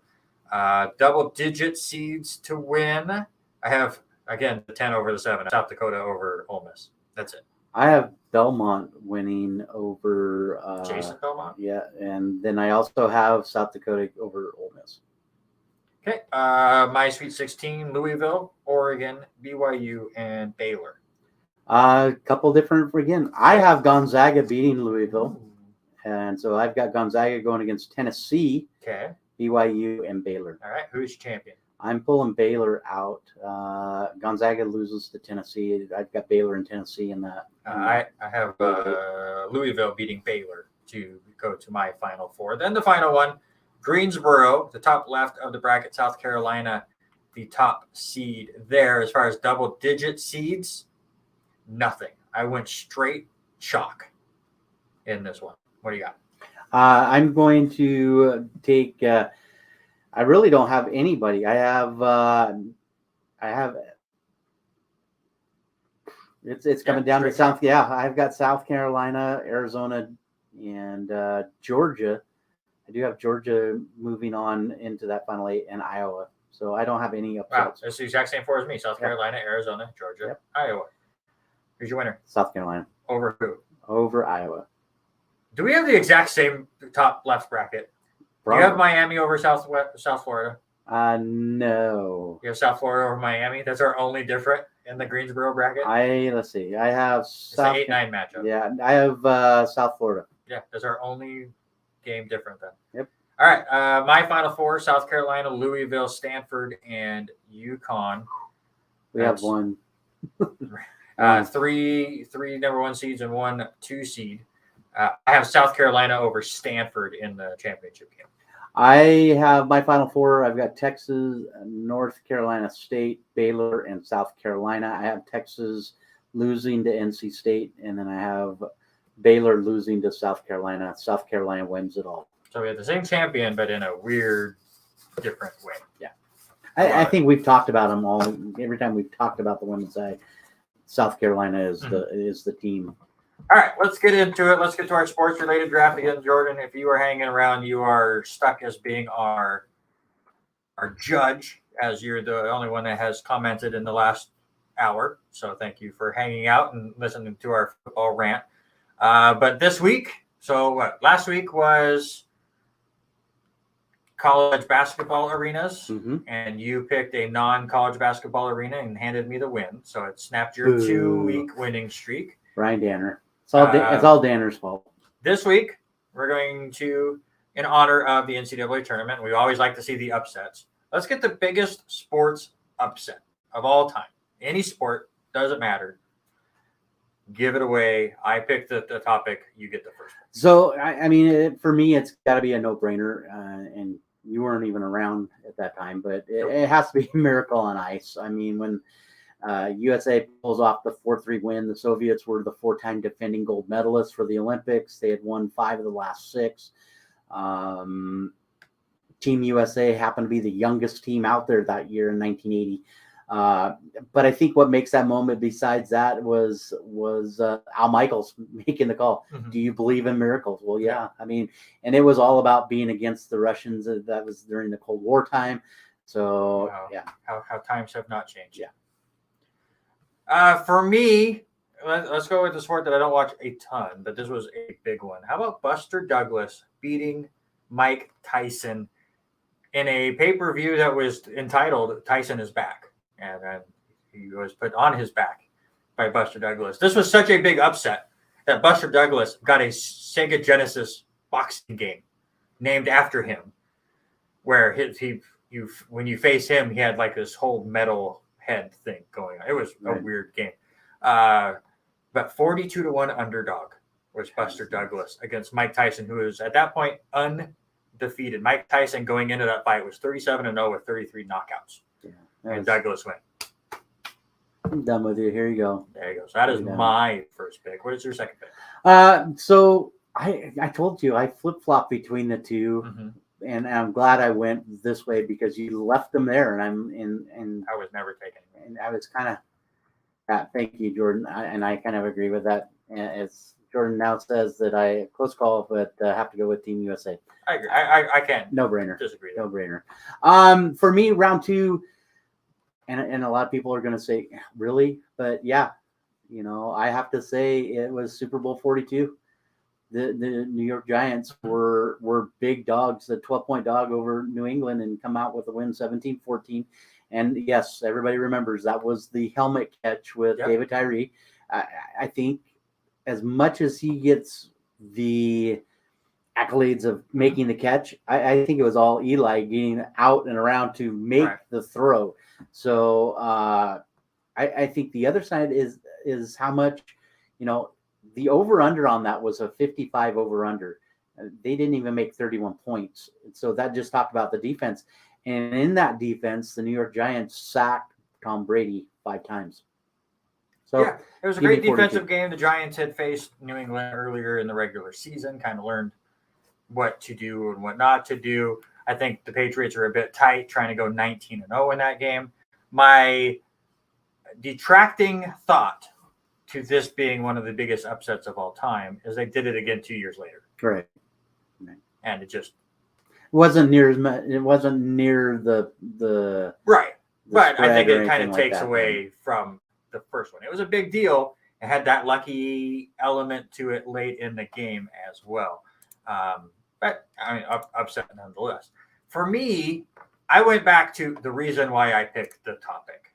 NCAA basketball, March Madness, you get the craziness. There was no bigger upset than the only time ever a 16 seed beat a number 1 seed, UMBC, over Virginia. They were tied at halftime. How many times have we seen that?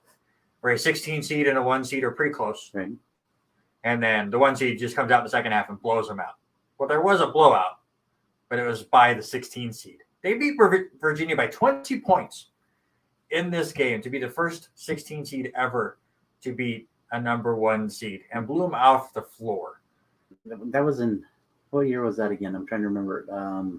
was a few years ago. I mean, that was 2018. Yeah, and Bennett was still there. That was, I think they were saying that was Bennett's worst loss as a coach. And, and mad respect for him when he was coaching WSU and what he dealt with there. But I think that was his biggest one.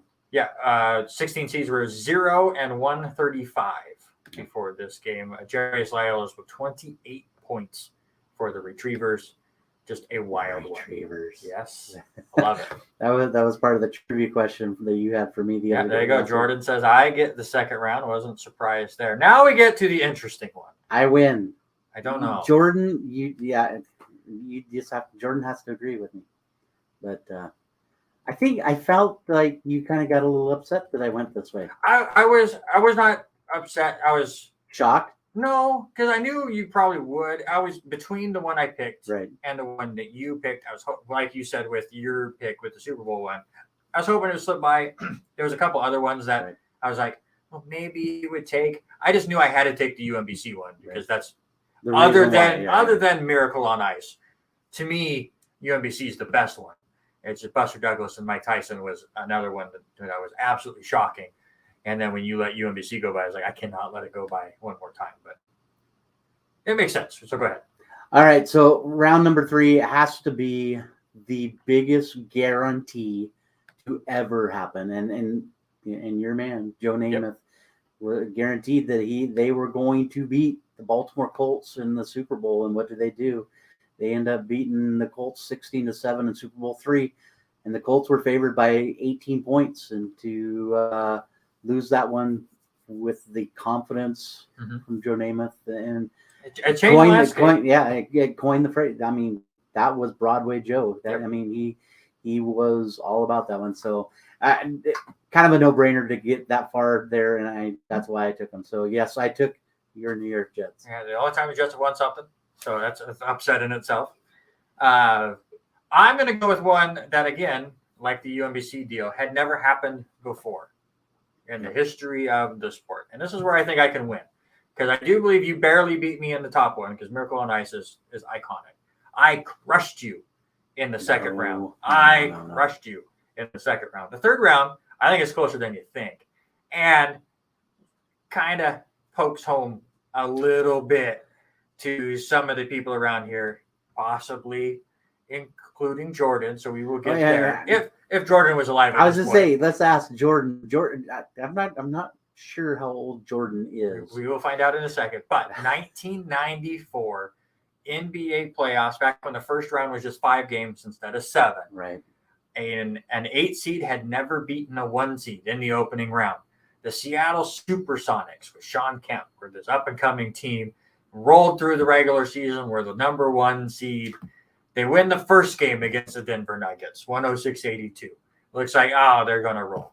They win the second game, 97-87, a little closer. They're just rolling along. All they have to do is win one of the next 3. And the Nuggets win game 3. And the Nuggets win game 4. And the Nuggets win game 5 and pull off not just the upset because it was 8 versus 1, but they were down 2 games to none. Elimination games, the next 3 games. Obviously, Mutombo, absolutely fantastic. Ellis was as well. And just like that, Denver Nuggets, the number 8 seed, beating Seattle, who, like many other teams in the 90s, should have won championships if it wasn't for somebody named Michael Jordan. But here was a year, no Michael Jordan. He was still playing baseball this year. And they don't get it done because they lose. My point exactly. Jordan makes a good point. He doesn't. I do. He doesn't remember the game. Upset. And that's the thing, though. I mean, who's going to remember that? He does. I had to remind him. He's sad that he has to think about it. Yeah, I mean, but because it's a great upset. That's what it is. All right, Jordan, you let us know once you get to it who wins. So for me, I took Buster Douglas over Mike Tyson. I took UMBC over Virginia. First time that's ever happened. 16-1. Nuggets, first time in 8-1 in the NBA. Over, of course, the Sonics. And it hurt Seattle so bad they sent them off to Oklahoma City. And now they're trying to trade this. Now they're trying to trade the Seattle Seahawks to Oklahoma City to get the Sonics back. That's from what I've heard. And for Robert, Miracle on Ice, obviously iconic as well.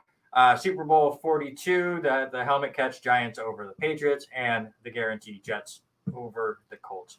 6 very good ones. Right, and the thing about, I go back to my final pick in round 3. That is one of the moments that you will always remember for your New York Jets, and one of, like you said, is the only one that has ever happened. So it's hard to get away. I mean, you can't tell the story of NFL without telling the story of that game, and I think that's where it climbs just a little bit farther above the basketball game, because we've gotten to the point where basketball has it wasn't Bird or Magic, and it wasn't Michael Jordan, because like he said, he was playing baseball. It wasn't the Kobe. I think 94 was the year he came back, but was in a number 45 jersey, and he still wasn't quite himself. He came back late in the season. So like I said, my rebuttal on that in round 3 has to be, you can't tell the story of NFL without having that moment in time. So, and there Jordan Brown. Jordan Brown picks the right man. I don't agree. I don't agree with that. Another one for the good guys. No, I don't agree with that one. Another one for the good guys. Good old Scott Hall. Got to give him it was difficult. I knew it was, because we hadn't heard from Jordan for a few minutes.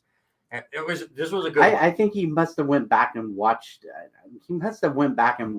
highlights of the Nuggets Sonic thing. Yeah, that's the only thing I can think about. He went back and watched the video of it really quick. So I have won 2 in a row, and there is no upset this week. I'm giving you the Mutombo finger. That's what I'm doing. No. That's rude. That's absolutely rude. And you guys all know Mr. Mutombo, but all right. Jordan. Hey, next week you can try to get it back. It is your topic next time. But for right now, let's get into some WWE news. I know this is a sports deal, and a lot of people don't think professional wrestling's a sport. It's sports entertainment, yada, yada, yada. But there was 2 big pieces of news. And WrestleMania is a couple weeks away. Right. We'll obviously do our preview for that, the two-day event. Austin coming back and doing his deal with Kevin Owens. You get Pat McAfee. There's so many celebrity things going on. Obviously, Pat McAfee is part of the WWE now, but he has a match at WrestleMania against Austin Theory. Johnny Knoxville is going to take on Sami Zayn. Their whole storyline buildup has been mostly off screen, and the funniest thing I've ever seen. Have you been? I have. I think the best one was put his phone out on the text. So Sami Zayn gets a hold. Obviously, they set this up, and it's probably even fake. It has to be fake numbers, anyways. But Sami Zayn just starts texting Johnny Knoxville all sorts of stuff, crazy pictures of himself, like staring at the camera and stuff. So Knoxville, I'm sure WWE ordered a plane and put Sami Zayn's phone number on it, and his reaction on Twitter is the funniest thing I've seen. It was so great. I haven't followed that one. The one that got me a little bit was the McAfee one, him jumping over the table and attacking Theory the other night on SmackDown. So it was funny to watch that unfold, and how Michael Cole was, Pat, you can't be doing this. You can't be doing this. You guys started. And then they accident. And then as far as celebrities go, you also get Logan Paul with the Miz and that thing. I say, and the wife's gonna yell at me because I'm talking. She loves the Miz, and I'm like, really? No. I thought Robert Taylor was breaking news for us as Marcus May just left the Jets for the Saints. And he said he thinks the Jets are going to get Honey Badger from Kansas City. I said source, and he went just a guess. So no inklings there. Just a Kansas City fan that believes that his players are going to go to my team. So WrestleMania a couple weeks away. Right. We're going to break that down. It's going to be so much to go with that. New WWE game came out. Doesn't suck. I want to buy it. Which is big news because they have sucked for the last several years. I have not bought them in a long time because they're like Madden now. They're just broken. This one has some issues still. We're moving on up. But the 2 big news that gave it a segment on this on Friday night during a match between the New Day, Big E, and Kofi Kingston, and against Sheamus and Rich Holland with Butch on the corner. It's Pete Dunne. Just call him Pete Dunne. I don't care what you Mm-hmm. Call him Pete Butch Dunn if you want. I don't care. But with Pete Dunn in the corner, there was a move on the outside. Rich Holland tried to throw Big E up over his back. It's a suplex we see Drew McIntyre do a lot. Did not get the air that he was hoping to. Big E landed on his head. Ended up breaking his neck. Non-displacement fractures of the C1 and C6 vertebrae. Luckily, still has movement in his fingers and toes and everything there. Will probably be able to walk again and live a normal-ish life. I don't think he ever wrestles again. No, he won't. After watching just the official and the way she looked when, and Denise asked me that, how do you know when these guys are hurt? I said, most of the time there's somebody watching each of the wrestlers do all of their moves. So the old school way, just for people that aren't into wrestling or whatever, the old school way was if you saw the referee put up an X with his arms, you knew that somebody was really injured. Well, then obviously that information got out, and then they would start using that as a storyline deal. The referee would put up the X's, even though it was a fake injury, just to try to make it look real to the people that knew. Now, basically, if they show it on camera for a good amount of time, most likely it's not, at least at the most part, it's not serious. They didn't show Big E at all. No, the moment that happened, he was outside the ring. They finished what they were doing. They beat up Kofi. They never showed Big E again, because there was something serious was going on there. So that's usually when you can tell. When like the whole situation they're doing on Monday with Bianca Belair, and her neck injury or her throat injury, because that's what Becky Lynch was going through a couple weeks ago. That is a storyline injury because they were showing a lot of that. Big E did not show any of it. Wish him a very speedy recovery and a very healthy one. Just from everything that I've read, if the C1 vertebrae never fully heals and is in danger from now on. So I don't think he will ever be cleared again to wrestle, which just absolutely sucks. The other sad news was Scott Hall passing away yesterday. Born October 20th, 1958, passed away again March 14th, 2022. Went through all sorts of crazy gimmicks before finally becoming Razor Ramon in the WWE. They're my favorite. How about here's the Diamond Stud in his first run with WCW. Texas Scott in the NWA before that. My favorite, the American Starship Coyote. I'd never heard of that one until I was looking things up today. But obviously, most people know him as Razor Ramon in his run with WWF at the time, the bad guy. And then was in the first ladder match ever. No, that was Sean. Stop it! I'm so sick of WWE still calling it that. I don't know if I still have it because just over time, I have the VHS tape of the first WWF. It's not. There's ladder matches in Stampede Wrestling with Bret Hart. The first ever ladder match was a test between Shawn Michaels and Bret Hart for the Intercontinental title. It was on a VHS tape called The Most Unusual Matches Ever. It included the Survivor Series match with a bunch of goofballs like Bastion Booger taking on what they called Four Doinks. It was Men on a Mission and the Bushwhackers dressed in clown get-ups. I can't remember some of the other matches that were on there. Nothing crazy, but it had the ladder match on it. The ladder match was the first match on there. That was the test for the next year when they had it. So that's the first WWF ladder match. I don't want to hear it, even though they even said it during his passing video. It's not the first. It is the first great one. It was fantastic. WrestleMania 10 did win match of the year that year. But anyway, now you're going to get me on a rant. I'm trying to say nice things about Scott Hall. Obviously, the big stuff with the NWO, with Kevin Nash, where they really blurred the lines for fans of what is a WWF guy doing in WCW, to the point where WWF had to sue WCW of like, you're making it look like they are still part of this company and you cannot do that. So they had to kind of tweak things to their story a little bit because it was too real for these people. But yeah, 4-time Intercontinental Champion, 2-time WWE Hall of Famer, once with the NWO, once as himself. Very sad passing. Everything that I have seen online is just how great of a guy he is.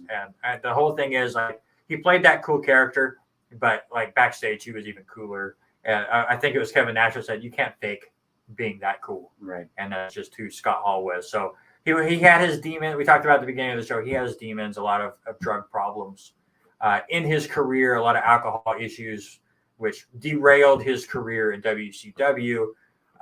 Went down a very terrible path. Luckily, seeked help, teamed up with Dallas Page. Started squared away. Yeah. Fixed not only his physical life but his personal life, which was great to see. And I unfortunately did pass away yesterday. Yeah, the big thing for it was all about the hey yo and having that toothpick. I mean, always having that toothpick in his mouth. Didn't matter if he was wrestling, if he was just out there commentating, or if he was in character in an interview. He had that toothpick in it, and that's just who he was, and he will be sadly missed. Absolutely. Let's move on to the sports that do not get enough airtime. We'll get to AFL in just 1 second. NASCAR. Chase Briscoe wins his first NASCAR Cup Series race at Phoenix. He held off against Ross Chastain and Tyler Reddick. I didn't like this race as much as I liked the other ones. It's the first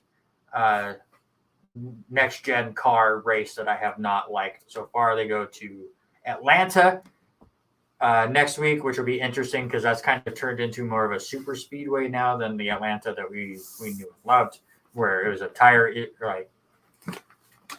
wear race where there's a lot of strategy involved. They got rid of all of the strategy for that race.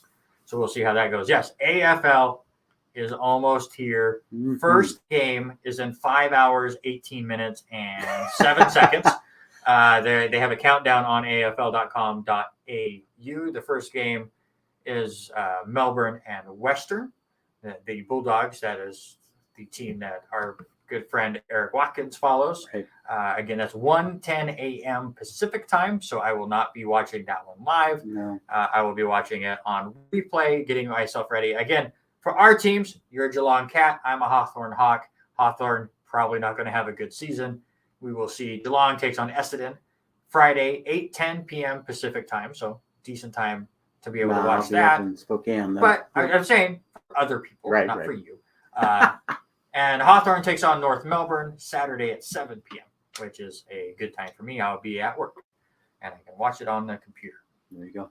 PBA, we had the World Championships going on, the World Series of Bowling. I have no idea what happened today because that one was starting at about 5 o'clock, and I did not have it turned on. But World Championships, Chris Prather ends up winning in a roll-off against Sterner, Jason Sterner. That was a fantastic matchup. Yeah, Jason Sterner did unbelievable.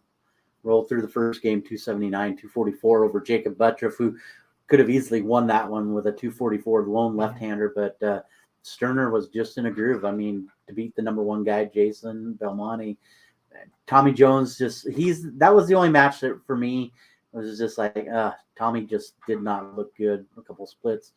And then for Chris Prather thought he had lost the match, and then Sterner throws the ball and leaves an 8 count for a tie. Yeah. So a little rough, but congrats to Chris Prather on his another championship. Yeah, that tie was crazy because he got an 8 count, but it was almost a 7 count. He had the 1-2-8 standing, right? And the 8-pin foul very, very late. Cheetah Championship was last night. What a moment. I know you haven't watched it yet. We're spoiling it for you. I know. Kyle Sherman from the Brad and Kyle show that we watch all the time. Yep. That video they put out today is fantastic. It's very long. It's like 25 minutes long. But Kyle Sherman finally wins a single title. He even joked about it afterwards. If everyone's been making fun of me because I have half the title because he won a mixed doubles tournament. He goes, now I have 1.5. So very cool for Kyle Sherman. He was a 2 seed going into it. Had a great match with Chris Kozlow, 216, 212. Kozlow needed a double in the 10th to beat Kyle. Got the first one, left the 8-pin. Was not a clean 8-pin, but left the 8-pin his second shot. So Kyle moved on. There's a great back and forth between Kyle and Ascona. I won't spoil it for Robert, but comes down to the last couple frames there as well. I'll watch it tonight, so I'll be excited. So very, very excited for Kyle to win. And again, more bowling was happening today. I just have not looked yet. We had a great one at the Players. The weather completely dismantled that entire tournament. Again, we talked about it for a second. We're running out of time, so we got to hurry. But Gino with his bike ride, go look up Gino Benelli on Twitter. Dude is a riot. We had him on the show early on in our show's run. We need to get him back on. Absolutely hilarious, riding a bike from where he was staying to the course, and the wind just making it extremely difficult for him. We'll have to get that story one of these days on the show. Ends up Cameron Smith, who birdied like the first 4 holes in the final round on Monday, jumped out to a big lead, had a ridiculous shot on 17. Very dangerous. Ends up winning by a shot. Joel Damon, 3 under, finishes tied for 33. A little bit of controversy in his group on Monday, but it was still a very, very enjoyable tournament. But man, the wind was nuts. And especially when you have that island green on 17, when you have that kind of wind, it's insane. Yeah. All right. This week in sports history, Yes, sir. We'll get there and we'll do just a couple of them. Keep it really short and sweet. 1869 Cincinnati Red Stockings become the first professional baseball team. They ended up knocking off Endicott 41-7. 1967, the first NFL and AFL common draft. The Baltimore Colts picked Bubba Smith. 1985, Larry Bird scores Boston Celtics record 60 points in a game, to be tied just a few years ago by Jason Tatum, also with 60 points. 1991, Monica Seles ends Steffi Graf's streak of 186 weeks ranked at number 1. And then in 2003, Milwaukee Brewers TV and radio play-by-play announcer Bob Uecker is chosen for induction into the broadcasters wing of the Hall of Fame and a recipient of the Ford C. Frick Award, who Dave Niehaus is also one of those. A couple of birthdays, and for this big name week, one of my favorite players of all time, that's why I put him on here, Dale Murphy, turned 66 on the 12th, and Darryl Strawberry turned 60 years old also on the 12th. All right, give me your trivia, sir. All right, so I know it's not a regular sport or a sport that gets a lot of plugging, but I have to do it just because it's tennis. Monica Seles ends Steffi Graf's streak of 186 weeks at number 1. The men, who holds the most consecutive weeks at number 1 for the men? Sampras. That is incorrect. No. He's part of the bonus side of the question. Okay. Who's the top? Number 1 is the Swiss man, Roger Federer, 237 That weeks. makes sense. I guess I always forget that his run started so much earlier than Djokovic and Nadal. Yeah. So, You always put them as a threesome, so that's why I didn't pick him. But I always forget Federer was ahead. So I was going to say he started his February 1st of 04 and went through August 9th of 08. So 4 others have over 100 weeks. Who are they? You said Pete Sampras, and I will tell him Sampras is one. He's number 5 at 102. You also said another name too. Has Nadal one? Or Djokovic now? Djokovic is 4th with 122. You got to go old, like Bjorn probably. No, I don't know. Connor. Connors is number 2 with 160, and Yvonne Lendl. See, I knew you had to go old. I just had to get the right old person.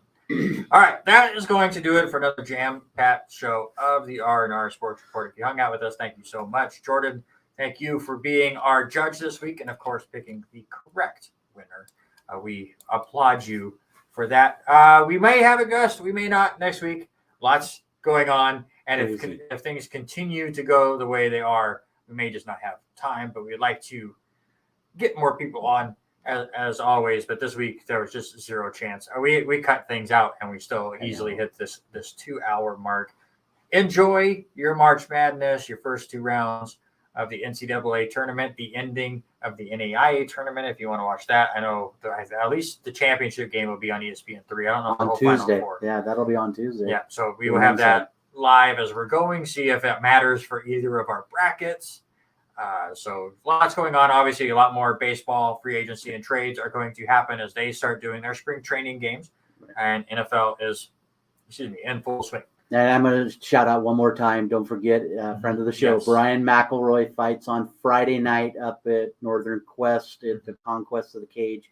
Doors open at 6:30. Fights at 7 o'clock. Go up and support Brian McIlroy. Absolutely. And usually we end the show one way. We're going to end it a little different because of Scott Hall's passing yesterday. I'm going to end the show the way he ended his Hall of Fame speech for the WWE. It's a fantastic line, and I absolutely love it. But I'm getting goosebumps already. all right. Hard work pays off. Dreams come true. Bad times don't last, but bad guys do. See you next week.